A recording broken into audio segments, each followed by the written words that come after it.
And now it's time for the Greek of the week, and not only that, but I'm going to give you the decoder ring to the book of Revelation. Here it is. Hidden in the middle of Revelation is the decoder ring, the secret to understanding the context of Revelation. Revelation 17, 9 through 11. See if you can pronounce that Greek. And here's my Erasmian attempt. Hoda honus, hoechon, sophion, hi hepta, kephalai hepta, hore asen. Okay, what do we got here? Here, the mind, the one having wisdom.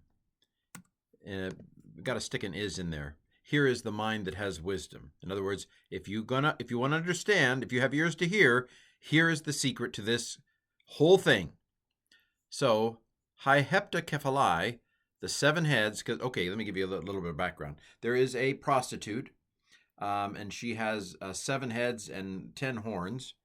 And we're about to find out who these 7 heads are. By the way, the prostitute is called Babylon.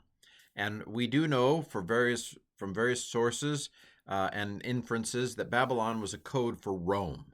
And so the book of Revelation, a lot of this imagery is thoroughly having to do with ancient Rome. So let's keep going. Hi hepta kephalai, the 7 heads are 7 hills. Dun dun dun. So the book of Revelation was written to the 7 churches of Asia, Ephesus, Pergamum, etc. And so anybody living in those cities at the time John was writing, what would they have thought of when they heard 7 hills? Well, I think it's pretty clear. They would have thought of Rome. So Rome is the key to understanding the book of Revelation. It is about Rome, or it was about Rome. Now, that doesn't mean that it has to only be about Rome. But in its ground zero, that's the starting point. The starting point to understanding Revelation is Rome and the context. So the 7 heads are 7 hills. What do we want to know here? Hi is a feminine plural nominative. Nominative means subject. Asen is third person plural. They are. And then hills, this ore, or mountains, they don't really have mountains. They're hills. But anyway, the eta there is a weird neuter plural. It's a weird form. This is like very few Greek students after 2 semesters know the eta, but it's a weird nominative, it is nominative. Nominative plural neuter can also be accusative plural neuter. All right, let's keep going. See if we can pronounce that. So here's another Erasmian shot. Hopu he gune, this would be e gini in modern Greek, but anyway, pronunciation. Hopu he gune, kathetai, epauton, kai basales, heptaesen. Okay, so the 7 heads are 7 hills where the woman is sitting upon them. And the woman is a prostitute. The woman is Rome, Babylon. So the 7 heads are 7 hills where the woman is sitting on them. Kai basales, heptaesen, and there are 7 kings. All right, 7 kings on 7 hills. What are you going to think of? If you're in the 1st century and you get this letter from John, and he talks about Rome, and he says there are 7 kings, who are you going to think? You're going to think of the emperors of Rome. I don't really think this is debatable. I think this is the obvious meaning of this decoder ring passage. All right, let's keep going. See if you can pronounce this Greek. Here's a Erasmian pronunciation. Hoi pente epesen, ho eis esten, ho alos upo eilthen. Okay, so 5 have fallen. That means that 5 of the kings are gone. Well, who are the first 5 emperors of Rome? Augustus, Tiberius, Caligula, Claudius, and Nero. And now, some would say, well, don't leave out Julius. Well, Julius was not an official emperor. Augustus was the first emperor. Julius was elected dictator before he was assassinated. But I think really, Nero's going to pop up. As we keep going through the book of Revelation, Nero's going to be all over the place. And so we need to start with Augustus so we get to Nero. If there were no other reason, and there is a good other reason. The other good reason is Augustus was the first emperor anyway. But so we have Augustus is number 1. Tiberius, who was emperor at the time of Jesus. Then you have Caligula, which ended in disaster. You have Claudius, and you have Nero, which also was a disaster for Christians. So 5 have fallen. So this suggests that the book of Revelation, at least at the beginning, the heart of hearts of the book of Revelation was written after Nero. The one, Haste is one. The one is, sorry, did I pronounce all this? Yeah, I think I did. The one is, the other not yet has come. So this suggests that the beginning revelation of Revelation was written after Nero. Now here's where it gets a little tricky, because there were like pop, 3 emperors right after. The year 69 is the year of 4 emperors. It starts with, I think, Galba, and then there's Otho. These guys are assassinated. Pop. Galba's assassinated. Otho is assassinated. Vitellius, I think, is the next one, if I remember correctly. You don't even remember these guys because pop, they're gone. And then finally Vespasian makes it after that. And so Vespasian will last. So the question is, do we count these 3? I mean, if it's Galba, then we can date this with great clarity. This is, written in January of 69 AD or something like that. Probably most scholars would say, let's just ignore Galba and Otho and Vitellius because they didn't really last. Let's go straight to Vespasian.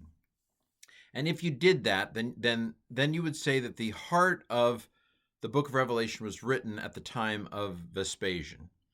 And I think as we go through this Revelation Decoded series, and I may stop because this is a Greek video, right? I'm supposed to do another video on this section here. But I'm going to suggest that maybe John started the Revelation, had the kernel of the Revelation in the very beginning of Vespasian, and then maybe was martyred before Vespasian got very, very far along. The other has not yet come. That would be Titus in this schema. Titus was son of Vespasian. Titus was the actual one that destroyed Jerusalem. There's an arch of Titus in which it has images of the those who were destroyed and defeated in the Jerusalem destruction, how they were carried back to Rome and so forth. Okay, so the other has not yet come. Elthen is an aorist, third person singular, from Erchomai. It's irregular. Epison is an aorist, third person singular, from Pipto. Pipto through the... Anyway, third person plural, aorist active indicative. Aorist is the simple past tense in this context. It's just blah, it happened. They fell. They came. So 5 have fallen, 5 fell. 1 is now. The other not yet has come. And then we have a little bit more to get into verse 11, I think it is. See if you can pronounce the Greek here. Here's my attempt. Kai hotan elthe oligon auton de menai. Okay, and whenever he should come, Titus, a little him it is necessary to remain. And whenever he should come, a little him it is necessary to remain. So whenever, by the way, it with the on it, hote, when, with the on is a little bomb, blows everything up, makes everything contingent. So it goes from when to whenever. And also with this word, the on, subjunctive is coming. And so elthe is the subjunctive, the aorist active subjunctive, third singular of Erchomai. It's like, if you go back to the next one, it's actually the same form, eilthen, but this is indicative and it's augmented. But you don't get augments in the subjunctive or any other mood, and so the augment has been taken out, and so elth is what's under the eilthon on the previous form when you take the augment out, and then it's fried the ending. O ace a. Epsilon iota is the indicative ending. The epsilon gets fried into an eta, and the iota hangs on for dear life as a subscript. So this is subjunctive here. And whenever he should come, a little, it is necessary for him to remain. We do this in English, right? It is necessary him to stay. It is necessary him to remain. We stick a for in there because it makes better English. It is necessary for him. The subject, quote unquote, of an infinitive is the accusative case. That's why auton is accusative. And then this menai is the infinitive of meno. It's a little mangled. 6 out of 7 infinitives end in I. And there's one of them.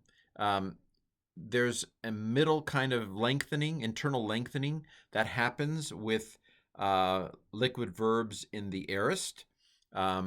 So this is a liquid verb. Its stem ends in a new liquid verbs. The sound continues as long as you can hold it. And so this is a liquid verb. It is aorist because the internal lengthening happens in the aorist. Why isn't there an augment? Because it's not an indicative verb, and you don't get the augment. You only get the augment in the indicative. And so in the aorist infinitive, which is what this is, aorist active infinitive, you don't get the augment. And you get internal lengthening, and 6 out of the 7 infinitives end in I. All right, normally that would be psi if it was a regular aorist. But all right, was that too much? Beep, I'd like to be excused. My brain is full. So, and whenever he should come, a little it is necessary for him to stay. Again, this may be a reference to Titus. And okay, let's try the Greek here. Here's my attempt. Kai to therion ho ein kai ukesten kai autos agdos estin. And the beast, that is the beast that was and is not, and he is the eighth. Okay, so this is an allusion to the myth of Nero's return. There was this sense that Nero was going to come back, and he was one of the 5, right? The beast that was and is not, that's Nero was, but now he's dead. By the way, the number 666 adds up to Nero. Everything's coming up Nero. Even he is the 8th. Now, does this mean that Revelation, that John thought that Nero was actually coming back? We don't have to necessarily think that. We can say that the 8th king, that is the beast that's coming, he'll be like Nero come back. Nero was bad. Nero put Peter to death. Nero put Paul to death. Nero was bad. And so the 8th is kind of like the return of Nero. That doesn't necessarily mean it literally is Nero. But anyway, even he is an 8th, this beast that was and is. And there's images of having a head that was wounded and things like that. And again, this is really supposed to be a Greek video, not an interpretation of Revelation video. So see if we can pronounce the Greek here. Here's my shot. Kai ekton hepta estin, kai eis apoleon hupage. And he is from the 7, and he goes into destruction. He departs into destruction.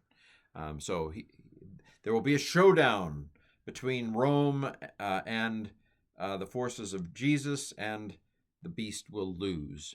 From the 7 he is, and into perdition he goes. All right. Well, this has been a little bit of Greek for the week. 3 verses today.